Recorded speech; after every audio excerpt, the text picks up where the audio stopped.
Hello everyone. इस quiz programme का मकसद आप सबको, स्टूडेंट को जागरूक करना है कि आप कितना 100 में अपने आप को मूल्यांकन कीजिए कि 100 प्रश्नों में कितना प्रश्न आप कर पाते हैं, 50 प्रश्नों में आप कितना प्रश्न कर पाते हैं, टोटल में कितना कर पाते हैं और धीरे धीरे आपकी प्रोग्रेस हो पाती है कि नहीं। आंसर से संबंधित मैं ये कहना चाहता हूं कि जितने भी क्विज कॉन्टेस्ट हो रहे उसके जो आंसर है वो आपको टेस्ट सीरीज में मिल जाएंगे। जैसे हिस्ट्री टेस्ट सीरीज है, पॉलिटिकल साइंस टेस्ट सीरीज है, ज्योग्राफी टेस्ट सीरीज है, इकोनॉमिक्स टेस्ट सीरीज है, साइंस टेस्ट सीरीज है, करंट टेस्ट सीरीज है, जनरल नॉलेज का जीके टेस्ट सीरीज है। ये सब जब आप टेस्ट सीरीज करेंगे, सुनेंगे और नोट करेंगे, पॉइंट बार बार सुनेंगे, याद करेंगे तो आपको आंसर का पता चल जाएगा। इसमें सबसे इंपॉर्टेंट ये है कि इसमें आप अपने आप को हर हफ्ते, 10 दिन पे, 15 दिन पे, महीने पे, जितने दिन में भी जिस विषय का भी आपको क्विज होता है उसमें आप ये जानने की कोशिश कीजिए कि आप इसमें कितना आंसर कर पाते हैं और आपके अंदर प्रोग्रेस है कि नहीं। और बार बार आपके क्विज कॉन्टेस्ट में पार्टिसिपेट करने की कोशिश कीजिए, ये आपके लिए बहुत ज़्यादा प्रोग्रेसिव होगा, ऐसा मैं उम्मीद करता हूं और मैं आशा करता हूं कि आप इससे जुड़े रहेंगे तो सफलता आपके कदमों को ज़रूर चूमेगी। भारत के भूगोल में प्रश्नों को लेने से पहले हम लोग भारत के नक्शे को एक नज़र देखना चाहते हैं। ये भारत का नक्शा बहुत ही बेहतरीन है। इस पे टच करने पे वो उस स्टेट के बारे में पूरा वर्णन आ जाता है। तो बहरहाल ये नक्शा हमें प्रोफेसर संतोष वर्मा द्वारा उपलब्ध कराया गया था। बहुत बेहतरीन नक्शा है, आप ये देख लीजिए। जम्मू कश्मीर, लद्दाख, हिमाचल प्रदेश, पंजाब, उत्तराखंड, हरियाणा, दिल्ली, राजस्थान, उत्तर प्रदेश, बिहार, झारखंड, वेस्ट बंगाल, उड़ीसा, छत्तीसगढ़, मध्य प्रदेश, गुजरात, ये देखिए पश्चिमी छोर पे राजस्थान और गुजरात है, महाराष्ट्र, तेलंगाना, आंध्र प्रदेश, कर्नाटक, तमिलनाडु और केरल। और इसका पोजीशन आप देखिए, सिक्किम, बिहार, झारखंड, वेस्ट बंगाल नॉर्थ से साउथ की तरफ है, अरुणाचल प्रदेश टॉप पे है, उसके बाद असम, फिर नागालैंड, मेघालय, मणिपुर, मिजोरम। और इस प्रकार आगे बढ़ते हैं और देखते हैं कि कुछ इसमें आइलैंड वगैरह भी है, अंडमान आइलैंड, निकोबार, इसका पोजीशन आप देख लीजिए। और साथ में ये देखिए लक्षद्वीप है, ये छोटा छोटा सा ये लक्षद्वीप है बाएं साइड में अरब सागर में, ये पौंडीचेरी है, ये गोवा है, ये अंडमान निकोबार है। तो ये रहा आपको भारत का, ये प्रोफेसर संतोष वर्मा द्वारा उपलब्ध कराया गया। बहुत बेहतरीन, बहुत बहुत धन्यवाद मैडम। बहुत बेहतरीन नक्शा है, ये सरल है समझने में। तो चलिए प्रश्नों को शुरू करते हैं। Thank you. तो ये है भारत का भूगोल। तो पहला प्रश्न है, मानसून निवर्तन से सबसे अधिक वर्षा कहाँ होती है? ऑप्शन है ए में मुंबई, बी में दिल्ली, सी चेन्नई, डी कोलकाता। चलिए दूसरा प्रश्न, इसके उत्तर के लिए आप ज्योग्राफी सीरीज सुनिएगा, इसमें उत्तर मिल जाएंगे। और आप देखिए कितने प्रश्न आप कर पाते हैं और सबसे इम्पॉर्टेंट है कि आप अपने आप को समझिए कि आप कितना कर पाते हैं, कितना आपने तैयारी किया है। दूसरा प्रश्न, कौन सी नदी कृष्णा नदी की सहायक नहीं है? तुंगभद्रा, मालप्रभा, घाटप्रभा, अमरावती। तीसरा प्रश्न, लूनी नदी किसमें गिरती है? गंगा मुहाना, केरल का समुद्री तट, कच्छ का रण, गोदावरी का मुहाना। चौथा प्रश्न, नर्मदा नदी का अधिकांश भाग भारत के किस राज्य में बहता है? गुजरात, महाराष्ट्र, मध्य प्रदेश, राजस्थान। पांचवा प्रश्न, भारत में डेल्टा बनाने वाली नदियां हैं और ये ऑप्शन है, ए में गंगा महानदी नर्मदा, बी में कृष्णा गंगा तापी, सी में है कावेरी गंगा महानदी, डी नर्मदा तापी कृष्णा। और छठा प्रश्न, कहाँ भागीरथी और अलकनंदा मिलकर गंगा बन जाती है? कर्णप्रयाग, देवप्रयाग, रुद्रप्रयाग, गंगोत्री। 7वां प्रश्न, अरावली पर्वत श्रृंखला निम्नलिखित नदी प्रणाली से द्विविभाजित होती है? चंबल और सरस्वती, चंबल और साबरमती, नर्मदा और बनास, लूनी और बनास। 8वां प्रश्न, सिंधु नदी का उद्गम स्थल है? रोहतांग दर्रा, शेषनाग झील, मानसरोवर झील, मपसातुंग हिमानी।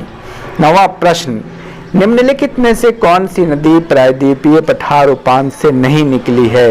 यमुना, दामोदर, चंबल, सोन। 10वां प्रश्न, इंदिरा पॉइंट का अन्य नाम है? पारस पॉइंट, लाही चिंग, पिग्मेलियन पॉइंट, इनमें सभी। 11वां प्रश्न, इन पश्चिमी वाहिनी नदियों में कौन दो पर्वत श्रेणियों के बीच बहती है? ए श्रावती, बी नर्मदा, सी माही और डी साबरमती। 12वां प्रश्न, भारत में सबसे ऊंची ज्वारी भित्ति वाली नदी कौन सी है? कावेरी, महानदी, कृष्णा, हुगली। 12वां प्रश्न हो चुका है। 13वां प्रश्न, 13वां सवाल, गंगा नदी के किनारे स्थित सबसे बड़ा शहर है? पटना, कानपुर, इलाहाबाद, वाराणसी। 14वां सवाल, स्टील सिटी राउरकेला किस नदी के किनारे स्थित है? महानदी, ब्रह्मणी, वैतरणी, स्वर्णरेखा। 15वां प्रश्न, निम्नलिखित में से सरयू नदी के किनारे कौन सा शहर स्थित है? पटना, इलाहाबाद, अयोध्या, वाराणसी। 16वां सवाल, साबरमती नदी किस शहर के किनारे बहती है? मुंबई, अहमदाबाद, हैदराबाद, विजयवाड़ा। 17वां प्रश्न, नासिक किस नदी के किनारे स्थित है? महानदी, ताप्ती, गोदावरी, कृष्णा। 18वां सवाल, कौन सा युग्म सुमेलित नहीं है? सांबर झील राजस्थान, लोनार झील मध्य प्रदेश, चिल्का झील उड़ीसा, कोलेरू झील आंध्र प्रदेश। 19वां सवाल, भारत की प्रसिद्ध लैगून झील है? डल झील, चिल्का झील, पुलिकट झील, मानसरोवर झील। 20वां सवाल, प्रसिद्ध चिल्का झील कहाँ स्थित है? राजस्थान, उड़ीसा, कर्नाटक, पश्चिम बंगाल। 21वां सवाल, नागिन झील किस राज्य में स्थित है? जम्मू एवं कश्मीर, मध्य प्रदेश, झारखंड, उत्तराखंड। 22वां प्रश्न, जोग जलप्रपात किस नदी पर स्थित है? श्रावती, कावेरी, नर्मदा, चंबल। 23वां सवाल, निम्नलिखित में से कौन सा शहर गंगा के तट पर नहीं बसा है? कानपुर, पटना, बरौनी, दिल्ली। 24वां प्रश्न, धुआंधार जलप्रपात किस नदी पर स्थित है? ताप्ती, इंद्रावती, चंबल। नर्मदा एक ऑप्शन है इसमें, नर्मदा, ताप्ती, इंद्रावती, चंबल। फिर से प्रश्न सुन लीजिए, धुआंधार जलप्रपात किस नदी पर स्थित है? नर्मदा, ताप्ती, इंद्रावती और चंबल। ये ऑप्शन इसमें नहीं है, वो ह्यूमन एरर है। 25वां प्रश्न, कपिलधारा जलप्रपात किस नदी पर स्थित है? ताप्ती, श्रावती, इंद्रावती और इसमें भी एक ऑप्शन है नर्मदा। 26वां सवाल, निम्नलिखित में से कौन तमिलनाडु एवं केरल की संयुक्त नदी घाटी परियोजना है? पेरियार, प्राम्बिकुलम, अलियार, इडुक्की और पापनाशम। 27वां सवाल, जायकवाड़ी परियोजना किस नदी पर स्थित है? कृष्णा, कावेरी, नर्मदा, महानदी। 28वां प्रश्न, महात्मा गांधी जल विद्युत परियोजना स्थित है? जोग प्रपात पर, पाइकारा प्रपात पर, शिव समुद्रम प्रपात पर, गोकक प्रपात पर। 29वां प्रश्न, बगलिहार जल विद्युत परियोजना की स्थापना किस नदी पर की जा रही है? बगलिहार। सिंधु, सतलज, झेलम और चिनाब। तीसरा प्रश्न, कोयना परियोजना किस राज्य की प्रमुख बहुउद्देशीय नदी घाटी परियोजना है? राजस्थान, महाराष्ट्र, गुजरात, मध्य प्रदेश। 31वां सवाल, नाथपा झाकरी परियोजना किस राज्य में स्थित है? जम्मू कश्मीर, हिमाचल प्रदेश, उत्तर प्रदेश, उत्तराखंड। 32वां प्रश्न, भारत के पश्चिमी तटों में ग्रीष्म में अति उच्च वर्षा मुख्यतः किसके कारण होती है? उष्णकटिबंधीय अवस्थिति, समुद्र के निकट होना, पश्चिमी घाट, हिमालय। 33वां सवाल, अक्टूबर और नवंबर के महीने में कहाँ अधिक वर्षा होती है? मालवा का पठार, छोटा नागपुर का पठार, पूर्वी पहाड़ियां, कोरोमंडल तट। 34वां प्रश्न, भारतीय मानसून मौसमी विस्थापन से इंगित है जिसका कारण है? स्थल तथा समुद्र का विभेदित तापन, मध्य एशिया की ठंडी हवा, तापन की अति एक समानता, इनमें से कोई नहीं। 35वां प्रश्न, भारत के किस राज्य में जाड़े के मौसम में वर्षा होती है? केरल, तमिलनाडु, पश्चिम बंगाल, उड़ीसा। 36वां सवाल, भारत के पश्चिमी समुद्री तट पर वर्षा किस मानसून से होती है? उत्तर पूर्वी मानसून, उत्तर पश्चिमी मानसून, दक्षिणी पूर्वी मानसून या दक्षिण पश्चिम मानसून। 37वां प्रश्न, मानसून निवर्तन से सबसे अधिक वर्षा कहाँ होती है? मुंबई, दिल्ली, चेन्नई, कोलकाता। 38वां सवाल, भारत के पश्चिमी तटों में ग्रीष्म में अति उच्च वर्षा मुख्यतः किसके कारण होती है? उष्णकटिबंधीय अवस्थिति, समुद्र के निकट होना, पश्चिमी घाट, हिमालय। 39वां प्रश्न, अक्टूबर और नवंबर के महीने में कहाँ अधिक वर्षा होती है?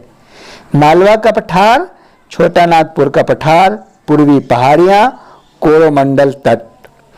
40वां सवाल, भारतीय मानसून मौसमी विस्थापन से इंगित है जिसका कारण है? स्थल तथा समुद्र का विभेदी तापमान, मध्य एशिया की ठंडी हवा, तापमान की अति एक समानता, इनमें से कोई नहीं। 2 प्रश्न रिपीट हो गए हैं, कोई बात नहीं है, तो हमने उधर प्रश्नों को बढ़ा दिया है। आगे बढ़ते हैं। 41वां प्रश्न, भारत के पश्चिमी समुद्री तट पर वर्षा किस मानसून से होती है? उत्तर पश्चिम, उत्तर पश्चिम, दक्षिण पश्चिम, दक्षिण पूर्व, दक्षिण पश्चिम। 42वां सवाल, निम्न में से किस राज्य में प्रत्यावर्ती मानसून का अधिक प्रभाव होता है? उड़ीसा, पश्चिम बंगाल, तमिलनाडु और पंजाब। नेक्स्ट 43वां प्रश्न, पुरानी जलोढ़ मिट्टी को अन्य किस नाम से जाना जाता है? खादर, बांगर, कल्लर, रेगुर।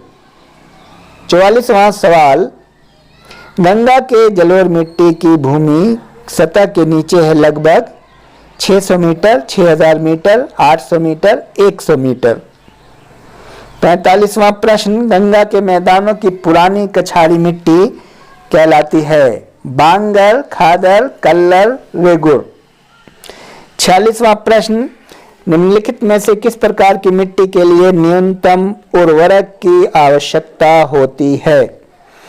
काली मिट्टी, लाल मिट्टी, जलोढ़ मिट्टी, लैटेराइट मिट्टी। 47वां प्रश्न, गोल क्रांति किससे का संबंध किससे है? गोल क्रांति यानी राउंड रिवॉल्यूशन का संबंध किससे? टमाटर उत्पादन, आलू उत्पादन, अंडा उत्पादन, शलजम उत्पादन। 48वां प्रश्न, भारत का सर्वाधिक पटसन उत्पादक राज्य है? आंध्र प्रदेश, बिहार, तमिलनाडु, पश्चिम बंगाल। 49वां सवाल, भारत में सर्वाधिक गेहूं उत्पादक राज्य कौन सा है? उत्तर प्रदेश, पंजाब, हरियाणा, मध्य प्रदेश। 50वां सवाल, निम्नांकित में से कौन खरीफ की फसल नहीं है? चावल, गेहूं, गन्ना, कपास। 51वां प्रश्न, निम्नलिखित में वो राज्य कौन सा है जो गेहूं की खेती नहीं करता है?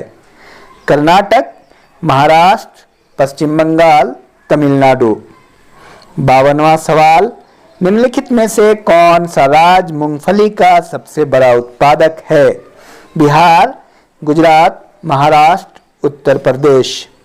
53वां प्रश्न, निम्नलिखित में से कौन सा राज्य भारत के संपूर्ण रेशम उत्पादन का आधा भाग उत्पन्न करता है?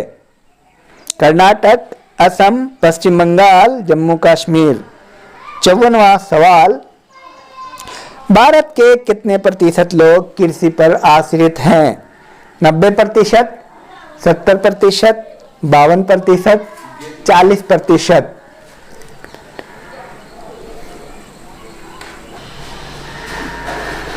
और 55वां प्रश्न, 55th, जूट सबसे अधिक कहाँ होती है? मुंबई, कर्नाटक, बंगाल का डेल्टाई क्षेत्र, आंध्र प्रदेश। 56वां सवाल, सर्वाधिक तंबाकू उत्पादित करने वाले दो राज्य हैं? आंध्र प्रदेश और उत्तर प्रदेश, पश्चिम बंगाल और महाराष्ट्र, आंध्र प्रदेश और तमिलनाडु, आंध्र प्रदेश और गुजरात। 57वां प्रश्न, भारत में मसालों का सर्वाधिक उत्पादक है?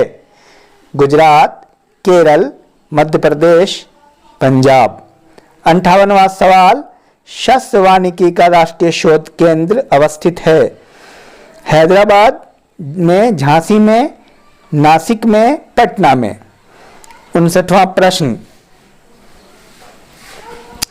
निम्नलिखित में से कौन सा राज्य भारत में चीनी का प्रमुख उत्पादक है? गोवा, पंजाब, जम्मू एवं कश्मीर, हिमाचल प्रदेश, महाराष्ट्र। 60वां सवाल, पेट्रो रसायन के उत्पादन का सबसे बड़ा केंद्र कहां पर स्थित है? जामनगर, अंकलेश्वर, नूनामाटी, ट्राम्बे। 61वां प्रश्न, भारत में रेल के डिब्बे कहां बनाए जाते हैं? जमशेदपुर तथा पेराम्बूर, कपूरथला तथा पेराम्बूर, हैदराबाद तथा पेराम्बूर, वाराणसी तथा पेराम्बूर। 62वां प्रश्न, भारत के पूर्वी तट पर स्थित पत्तन है? कांडला और हल्दिया, हल्दिया और कोच्चि, पारादीप और कांडला, पारादीप और हल्दिया। 63वां प्रश्न, जनगणना 2011 के अनुसार भारत में लिंग अनुपात क्या है? प्रति 1000 पुरुषों पर 493 महिलाएं, प्रति 1000 पुरुषों पर 945 महिलाएं, प्रति 1000 पुरुष पर 964 महिलाएं, प्रति 1000 पुरुष पर 985 महिलाएं। पहला का ऑप्शन था प्रति 1000 पुरुष पर 943 महिलाएं। 64वां प्रश्न, 64, निम्नलिखित वो राज्य संघ राज्य क्षेत्र कौन सा है जिसमें कोई अभिज्ञात जनजाति समुदाय नहीं है? छत्तीसगढ़, हरियाणा, महाराष्ट्र, कर्नाटक। 65वां प्रश्न, भारत की तीसरी सर्वाधिक बोली जाने वाली भाषा है? तेलुगु, तमिल, मराठी, बंगाली। 66वां प्रश्न, गारो जनजाति है असम की, मणिपुर की, मिजोरम की, मेघालय की। और 67वां प्रश्न, गद्दी लोक निवासी है मध्य प्रदेश की, हिमाचल प्रदेश की, अरुणाचल प्रदेश की और मेघालय की। तो ये रहा कुल मिलाकर के आपके 67 प्रश्न। इसमें 4-5 प्रश्न जो है वो क्या करें कि रिपीटेड हैं। बहरहाल कोई बात नहीं, और इसका उत्तर आपको ज्योग्राफी सीरीज में मिल जाएगा। और इसका मकसद ये है कि आप कम्पिटिटिव हो पाएँ, आप अपने आप का टेस्ट करें कि आप किस लायक हैं। All the best, thank you very much. Next video में हम लोग मिलते हैं।